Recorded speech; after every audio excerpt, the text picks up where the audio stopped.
સૌરાષ્ટ્ર યુનિવર્સિટીમાં રાજ્યપાલ દ્વારા અખિલ ભારતીય સંસ્કૃત સમારોહનો પ્રારંભ. મહર્ષિ દયાનંદ સરસ્વતી સંશોધન કેન્દ્ર સ્થાપવાની કુલપતિની મહત્વપૂર્ણ ઘોષણા. રાજકોટ સ્થિત સૌરાષ્ટ્ર યુનિવર્સિટી અને ગુજરાત રાજ્ય સંસ્કૃત બોર્ડના સંયુક્ત ઉપક્રમે આયોજિત રાષ્ટ્ર નિર્માણના પુરોધા મહર્ષિ દયાનંદ સરસ્વતી વિષયક દ્વિદિવસીય અખિલ ભારતીય સંસ્કૃત સમારોહની રાજ્યપાલ આચાર્ય દેવવ્રતજીના વરદ હસ્તે શુભારંભ કરવામાં આવ્યો છે. આ ગૌરવપૂર્ણ પ્રસંગે યુનિવર્સિટીના કુલપતિ દ્વારા એક મહત્વપૂર્ણ ઘોષણા કરતા સંસ્થામાં મહર્ષિ દયાનંદ સરસ્વતી સંશોધન કેન્દ્ર સ્થાપવાની જાહેરાત કરવામાં આવી હતી. આ કેન્દ્રના માધ્યમથી મહર્ષિના વિચારો અને કાર્યોને જીવંત રાખવાનો ઉમદા પ્રયાસ હાથ ધરવામાં આવશે, જે માટે રાજ્યપાલે રાજ્ય સરકાર વતી તમામ આવશ્યક સહયોગની ખાતરી આપી હતી. સમારોહના અધ્યક્ષસ્થાનેથી સંબોધન કરતા રાજ્યપાલ આચાર્ય દેવવ્રતજીએ જણાવ્યું હતું કે મહર્ષિ દયાનંદ સરસ્વતીએ સ્વભાષ, સ્વદેશી અને નારી ઉત્થાનના ક્ષેત્રમાં ક્રાંતિકારી યોગદાન આપ્યું છે.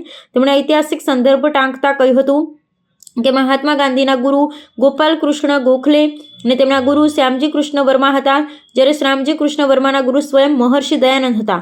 આ ભારતીય સ્વાતંત્ર્ય સંગ્રામ અને રાષ્ટ્ર નિર્માણના મૂળમાં મહર્ષિના વિચારો રહેલા છે.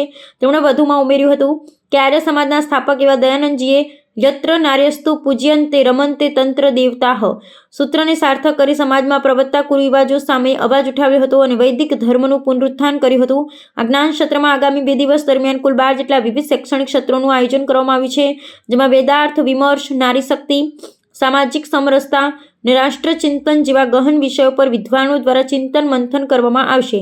આ કાર્યક્રમમાં જિલ્લા કલેક્ટર, જિલ્લા વિકાસ અધિકારી, યુનિવર્સિટીના પદાધિકારીઓ તેમજ મોટી સંખ્યામાં સંસ્કૃતના જિજ્ઞાસુઓ અને ઋષિકુમારો ઉપસ્થિત રહ્યા હતા.